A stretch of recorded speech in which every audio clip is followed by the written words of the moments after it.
I learned how to adjust myself to match the expectations of others. I learned how to adjust myself so I didn't ask too much of others. And over the years, these rules unconsciously navigated my life, and I began experiencing survival patterns as identity. And the identity looks like this. I'm the responsible one. I'm the helper. I'm the one people can come to. I'm the one who'll get it done. And for a long time, that's how I understood myself too, until burnout forced me to look more closely.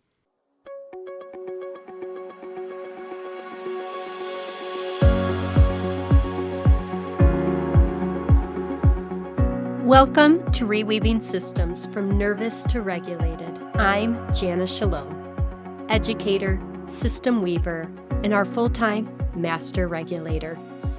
This is not a podcast. This is an attunement lab. Here we move through a living sequence, a truth, a pause, a moment of bracing, and a breath that brings us back. We name the nervous system, Shalom, as companion. We name survival responses as intelligent. And we open the sanctuary door from the inside. Nothing needs fixing. Welcome to the sanctuary. Let the weaving begin. You're listening to Reweaving Systems from Nervous to Regulated. I'm Jana Shalom, and you are listening to Season 1. We are in the final arc of the sanctuary, the return of perception. This is the first quarter moon, where something is now here and more visible than it was before. This episode is called What Survival Asked Us to Believe. A handful of years ago, I came home from work after an extremely stressful day in the classroom. I grabbed a bag of potato chips and I flopped on the couch and I turned on the TV. And I'll never forget the look on my youngest son's face. He walks out and his jaw practically dropped to the floor and he goes, "Mama, what are you doing? You never eat chips and watch TV." He was genuinely confused. And I thought to myself, he's never seen me eat chips and watch TV? And I started laughing to myself because what I realized is from his perspective, he hasn't seen that. To my mind, I wasn't really doing anything remarkable. I was tired. I had had a long day. And for those reasons, I just needed to sit down and eat some potato chips and rest. But the look on his face lingered with me. It wasn't a joke. He wasn't teasing with me. That surprise, his reaction was a real reaction. He had never witnessed me in this character. He had only ever seen me do, create, work. But for my son to actually witness me relax, this was like a huge aha epiphany for him, which then turned into a huge aha epiphany for me. I wasn't answering emails. I wasn't folding laundry. I was zoning out and watching television. I was letting go of the responsibilities of the day, and I was just allowing myself to relax. And the more I thought about it, the more I realized what stuck with me is not the fact that he saw me eating potato chips or watching TV. What stuck with me is the fact that this was the first time he's ever seen this. I believe he developed this unconscious belief that mama is always busy, always taking care of things, always needed somewhere. And those patterns had been happening so often in his life, he believed them to be true. And looking back on that moment and looking back to what rest looked like back in those days, the conclusion that he arrived to makes absolute sense. Because during those days, I was never used to setting anything down, let alone myself. And that's what I really want us to explore today. Because survival doesn't just teach us how to look or what to pay attention to. It literally shapes what we do. It shapes our reactions, it shapes our responses, and it shapes the things we choose to prioritize. I've come to understand that part of the human experience is understanding that we always are moving through a process of noticing something, adapting to it, and drawing conclusions. But what survival taught me is that if we do not take time to make those patterns conscious and aware, we will continue living our lives as though that really is what is happening versus I'm responding from what survival taught me. And what I learned through survival is that as responsibilities continued to pile on, I didn't have time for rest. I didn't have time for joy. And I didn't have time to value what makes us human. Little by little, moment by moment, condition by condition, over time, I realized that my reality was born from the survival. And what it taught me is that the reality I was shaping for my child was also born from this survival.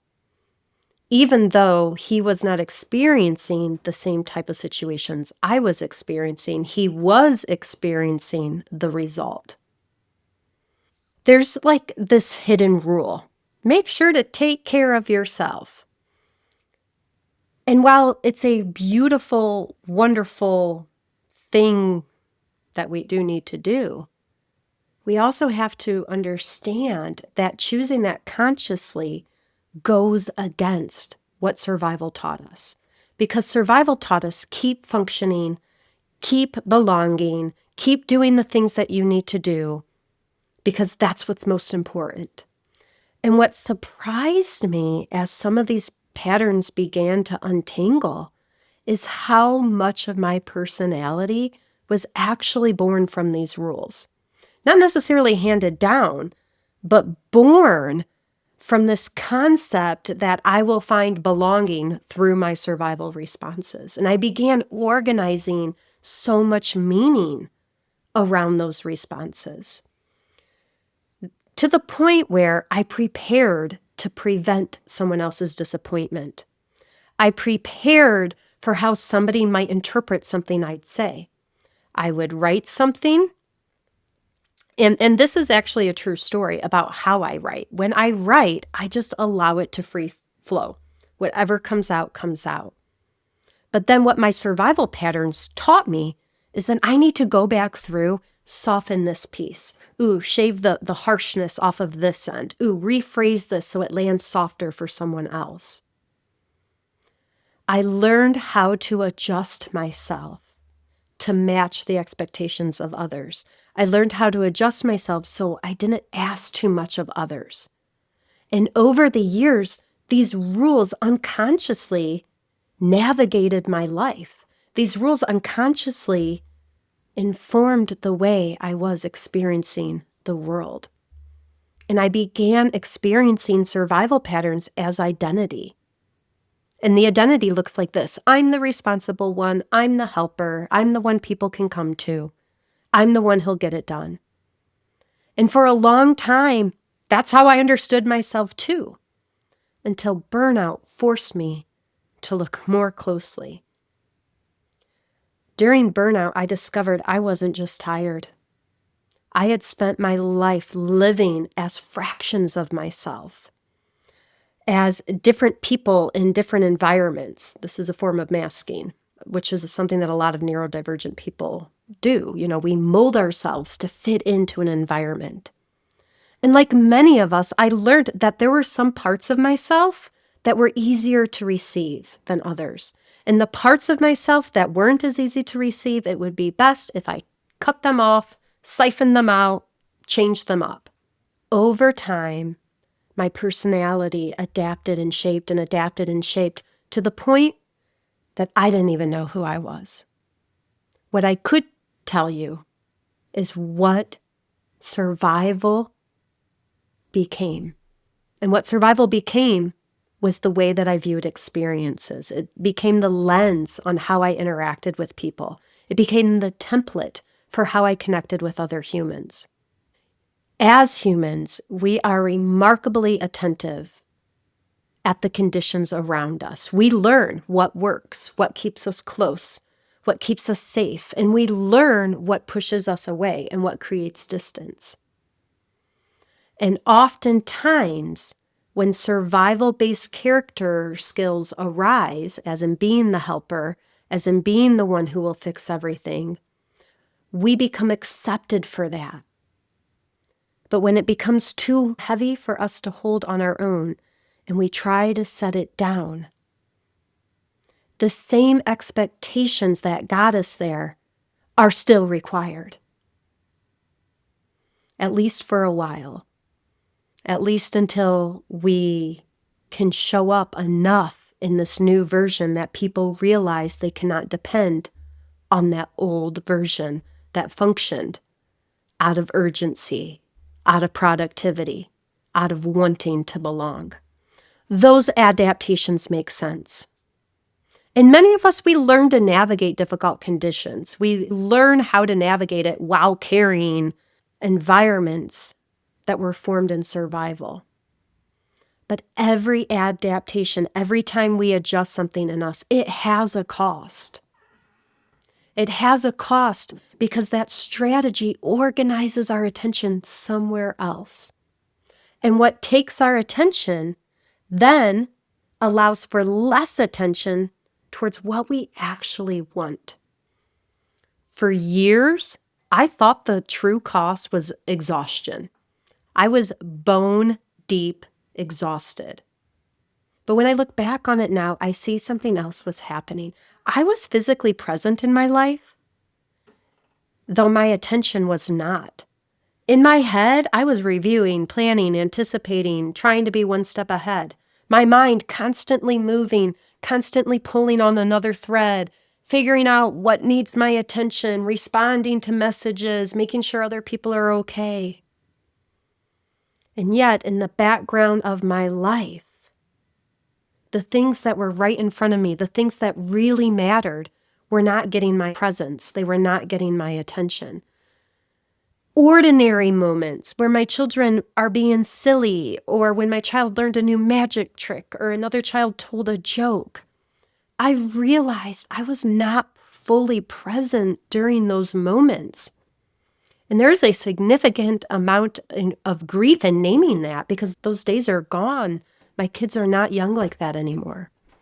The hardest part is not just the guilt. It is that grief.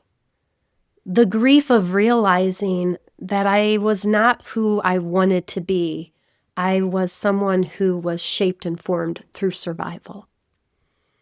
And I don't think that I'm alone in that. I think that there's so many of us who have spent years inside of patterns of carrying enormous responsibility, surviving really difficult conditions just to feel a secure belonging. Every one of those patterns asked something of us in return. These aren't things that are punishing us. These aren't consequences. These aren't consequences. It's the result of usefulness being tied to worth. Because we lose access to the experience of being our whole self. And that cost is rarely immediate. It accumulates over time, over months, over years, until one day we realize, wait a minute, I have been managing my life so much, I'm not actually participating in it.